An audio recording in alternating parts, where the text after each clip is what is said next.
Olá pessoal, tudo bem com vocês? Bem-vindos de volta ao meu canal. Eu, depois de um tempo afastada, voltei. Tirei umas férias do meu trabalho porque eu precisava descansar um pouquinho, precisava colocar algumas coisas do casamento em dia.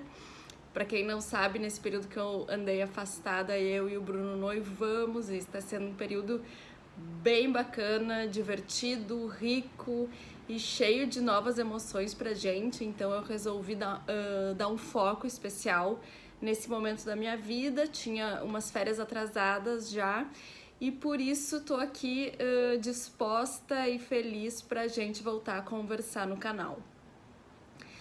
Para retomar da onde a gente parou, digamos assim, que pese o longo tempo, eu fiquei pensando em na minha própria circunstância, na verdade, nesses 2 ou 3 meses que passaram e que me fizeram eu, digamos assim, deixar de lado esse projeto que foi tão bacana para mim no início, que me deu tanto gás, tanta motivação, né? Mas que depois, assim, meio que num recuo de energia, num excesso de racionalização e num enfoque demasiado no meu cansaço do dia a dia, e também no deslumbramento um pouco com o casamento, mas talvez isso tenha sido até secundário.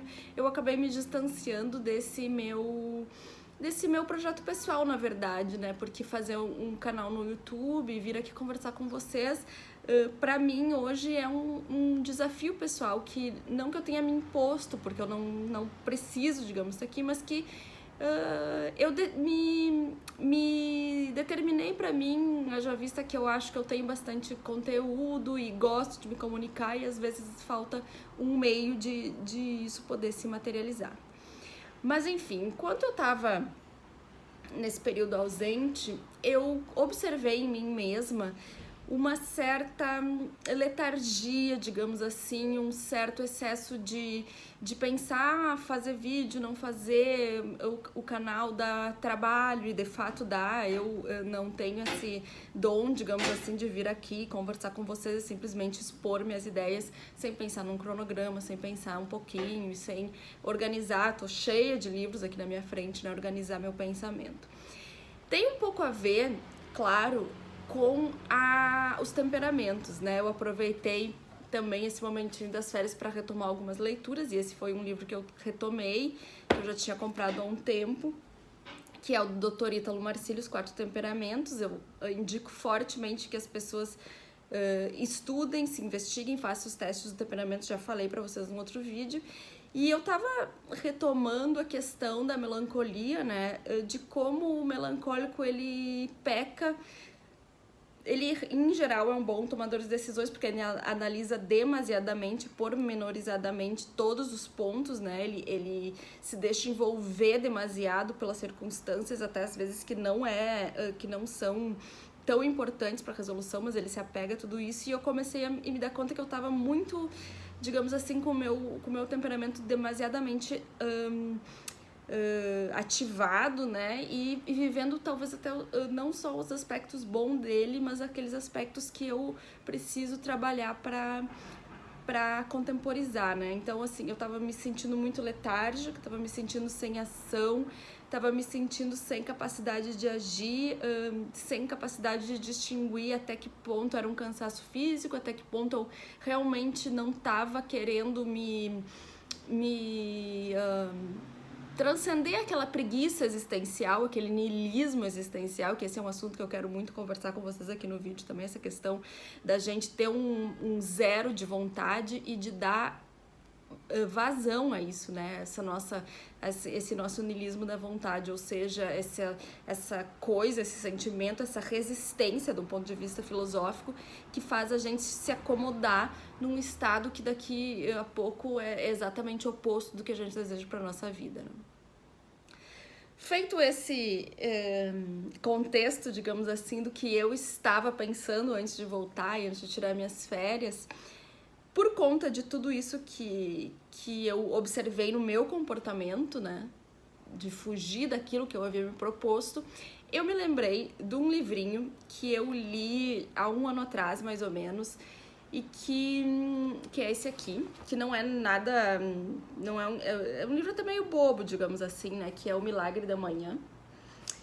Não tem nada de significativamente profundo no livro, e eu, por um grande período não, por uns bons meses aí da minha vida, no ano 2018, eu pratiquei o Milagre da Manhã. Não pratiquei exatamente o que o livro propunha, porque eu não acreditei muito. Acreditei, mas não, enfim, não achei necessário. Mas eu por um bom tempo acordava às 5 da manhã. Tenho tentado voltar, né? Agora nas férias, inclusive, eu tô tentando retomar esse hábito, porque ele demanda que tu tenha uma certa organização noturna. E dá no comecinho ali, ele dá um soninho depois do almoço, enfim. Mas eu fiz, né, por uns bons meses essa prática, e foi um período muito rico da minha vida. Muito rico, porque eu me sentia, nessas primeiras horas da manhã, eu tinha um pico produtivo muito bom, e eu me dediquei muito a estudar línguas.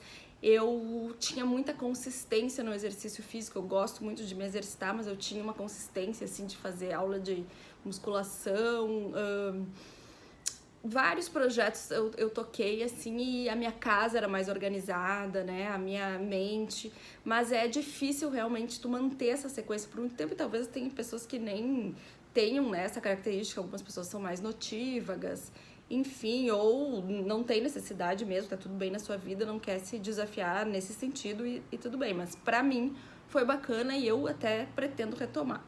Mas por que eu falei do Milagre da Manhã? Eu falei disso porque o livro, ele não mexeu assim comigo num ponto do tipo, o livro da minha vida. Não tem nada disso. Mas tem 2 pontos no livro que eu me lembro que até tem bastante anotações aqui que eu tirei bastante lições, assim, pra mim, e que tem a ver com esse período que eu falei agora, nesse gap entre os vídeos anteriores e o que eu tô retomando agora. Que é o primeiro, que é um título que tem no livro que chama Isolando Incidentes. Ou seja, o autor fala, é um autor bem conhecido, né? Esse livro é bem conhecido agora, como é que é o nome? Hal Elrod, não tenho certeza se é assim que se pronuncia. Ele fala que uma das principais causas da mediocridade da maioria das pessoas é o fato de isolar, contingenciar as suas escolhas e as suas decisões. O que significa isso? Significa que, por exemplo, achar que o fato de eu ter desmarcado o meu compromisso com o meu horário com a minha terapeuta, ou ter desmarcado o meu horário de aula de francês, de eu ter optado por pedir um junk food, sendo que eu tenho legumes e frango em casa, que eu poderia não gastar dinheiro com bobagem, ter uma alimentação melhor, que o fato de eu isolar isso, dizer, não, foi só dessa vez que eu comi mais uma vez um hambúrguer, foi só dessa vez que eu desmarquei meu compromisso, foi só dessa vez que eu não entreguei no prazo os meus trabalhos, que é fato que a gente tem essa ilusão que vai recuperar no outro dia, e que é fato que a gente não vai recuperar. E todos esses incidentes isolados que a gente olha como isolados, mas que na verdade eles fazem parte de um contexto geral do modo como a gente está levando a nossa vida, eles ao cabo repercutem na própria construção da nossa identidade. Mas eu vou além, né? Eu diria que repercute exatamente no que a gente vem falando nos vídeos que passaram, que é na formação de uma personalidade forte, e especialmente o que eu notei em mim, na confiança que tu tem em ti mesmo, em poder confiar que no que tu se propôs, tu vai dar continuidade, que tu é capaz. Obviamente, muitos anos de terapia me ensinam também que, às vezes, a estipulação de metas muito altas, elas, na verdade, são uma autopunição, né? Porque tu sabe que não vai atingir tais metas, então, de uma forma ou de outra, essa ausência de amor, auto-amor, faz com que a gente diga, não, agora eu vou todos os dias malhar, agora eu vou todos os dias comer ovo e frango e vou, enfim, e é óbvio que isso a gente não... Até o Ítalo Marcilli fala, né, obviamente tu vai falhar de novo, então para com essa presunção idiota de que tu não vai falhar, de que, enfim, Então, a diferença entre metas possíveis, que é o que o livro fala, o que eu tô falando, é possível que eu não abandonasse o canal e que eu fizesse vídeos, porque afinal eu acredito que eu tenha bastante conteúdo para falar com vocês. Mas eu não fiz, simplesmente não fiz, porque eu isolei o incidente, porque eu achei que ele não iria repercutir nos outros aspectos da minha vida, mas é o fato que esses pequenos arranjos que tu combinaste contigo e que tu não realizou, eles repercutem de maneira geral, porque a nossa vida ela não é contingencial, né? Ela é um apanhado geral de tudo, dessas microações e decisões que a gente diariamente toma, né? Porque nós somos, na verdade, esse conjunto. E cada vez eu tenho mais certeza disso, até isso vai ficar pro próximo vídeo. Mas o outro aspecto do livro que eu gostei muito desse livro, o Milagre da Manhã, até minha mãe às vezes briga comigo, quando ela vê que eu acordo muito cedo, voltou pro Milagre da Manhã, e às vezes eu digo, tô tentando, tô voltando.